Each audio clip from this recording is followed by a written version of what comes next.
Je comprends ce sentiment de doute. C'est un passage que beaucoup traversent, parfois plusieurs fois dans la vie. Voici quelques pensées pour toi ou pour cette personne. Le doute n'est pas la preuve de ton manque de talent. Le fait de douter montre que tu te poses des questions, que tu cherches à être sincère avec toi-même. Cela peut même être un signe d'humilité et de profondeur. Souvent, ceux qui surestiment leur talent ne progressent pas autant que ceux qui les remettent en question. Les talents ne sont pas toujours ce qu'on croit.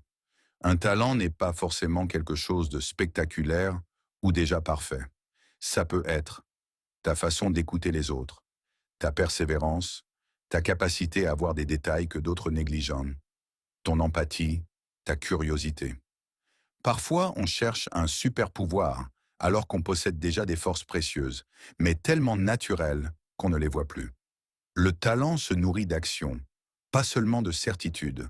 Même les plus grands artistes, sportifs ou penseurs ont connu le doute. Ce qui les a distingués, c'est qu'ils ont agi malgré le doute. Commence petit, mais commence. Chaque pas renforce la confiance. Le talent n'est pas un état fixe, c'est un muscle qui se développe en s'entraînant. Une citation qui résonne souvent. Je ne suis pas doué, je suis juste passionnément curieux. Albert Einstein. Le doute peut devenir un moteur si tu le transformes en curiosité. Et si j'essayais? Et si j'apprenais? Petit exercice pratique. 1. Liste 3 choses que tu as accomplies, même petites, et qui t'ont demandé un effort. 2. Demande à 2 personnes de confiance ce qu'elles voient comme force en toi. Tu seras peut-être surpris en. 3.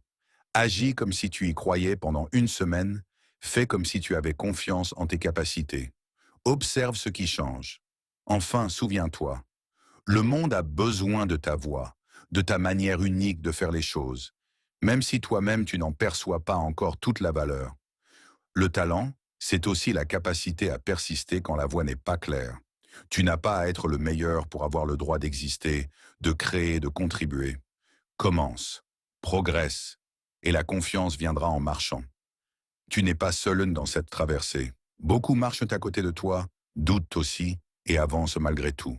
Continue. Je vais vous raconter l'histoire vraie de J.K. Rowling, non pas sous l'angle de la réussite magique, mais sous celui du doute, des talents cachés et de la persistance. L'histoire de Joanne, une femme qui doutait de tout. Avant Harry Potter,